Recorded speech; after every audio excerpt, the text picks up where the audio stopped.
আমার উপর অর্পিত দায়িত্ব নিষ্ঠার সাথে পালন শেষে একটি নির্বাচিত সরকারের কাছে দায়িত্ব হস্তান্তরের প্রাক্কালে অন্তর্বর্তী সরকারের প্রধান উপদেষ্টা হিসেবে আজ আমি আপনাদের কাছ থেকে বিদায় নেবার জন্য উপস্থিত হয়েছি। অন্তর্বর্তী সরকারের প্রধান উপদেষ্টা হিসেবে ডক্টর মোহাম্মদ ইউনূসের নাম এখন ইতিহাসের অংশ। তবে সেই সিদ্ধান্তের পেছনে ছিল টানটান উত্তেজনা, মতবিরোধ ও নেপথ্যের নানা নাটকীয় ঘটনা।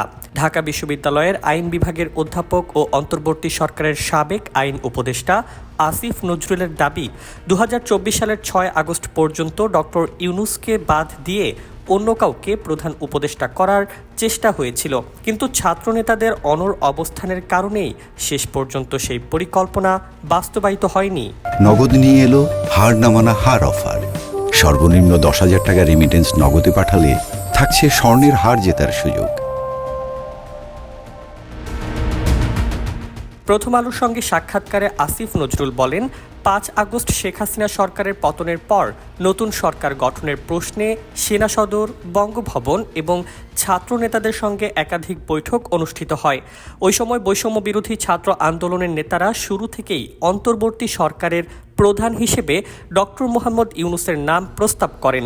তিনি জানান, প্রথমে তার ধারণা ছিল ডক্টর ইউনূস দায়িত্ব নিতে রাজি হবেন না, কারণ অতীতে তিনি নিজেই রাজনীতিতে না আসার ইচ্ছার কথা জানিয়েছিলেন। কিন্তু ছাত্রনেতারা তাকে জানান, তাদের সঙ্গে আগেই ডক্টর ইউনূসের আলোচনা হয়েছে এবং তিনি দায়িত্ব নিতে সম্মতি দিয়েছেন। এতে তিনিও আশ্বস্ত হন।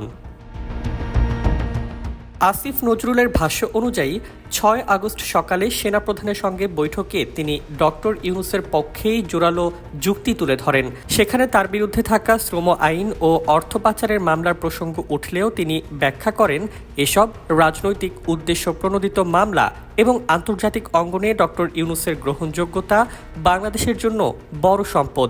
তবে নাটকীয় মোড় আসে সেদিন সন্ধ্যায় বঙ্গভবনের বৈঠকের আগে। আসিফ নজরুলের দাবি, ছাত্রনেতাদের আলাদা কক্ষে নিয়ে ডক্টর ইউনূসের পরিবর্তে অন্য কাউকে প্রধান উপদেষ্টা করার প্রস্তাব দেওয়া হয়। এমনকি ছাত্রনেতাদের মধ্য থেকেই কাউকে দায়িত্ব নেওয়ার বিষয়েও আলোচনা হয়। কিন্তু নাহিদ ইসলাম, আসিফ মাহমুদ, সার্জিস আলম সহ নেতারা স্পষ্ট জানিয়ে দেন, ডক্টর ইউনূস ছাড়া অন্য কাউকে তারা মেনে নেবেন না। পরে বৈঠক শেষে ছাত্রনেতারা তাকে জানান, তারা নিজেদের অবস্থান থেকে এক চুলও সরে আসেননি। শেষ পর্যন্ত সংশ্লিষ্ট সবাই ডক্টর ইউনূসের নামেই একমত হন। এর 2 দিন পর 8 আগস্ট তিনি অন্তর্বর্তী সরকারের প্রধান উপদেষ্টা হিসেবে শপথ নেন। আসিফ নজরুলের এই বর্ণনায় উঠে এসেছে, ক্ষমতার পালাবদলের সেই ঐতিহাসিক মুহূর্তে সরকার গঠনের সিদ্ধান্ত ছিল নানা আলোচনা, চাপ ও মতপার্থক্যের মধ্য দিয়ে এগিয়ে যাওয়া একটি জটিল রাজনৈতিক প্রক্রিয়া।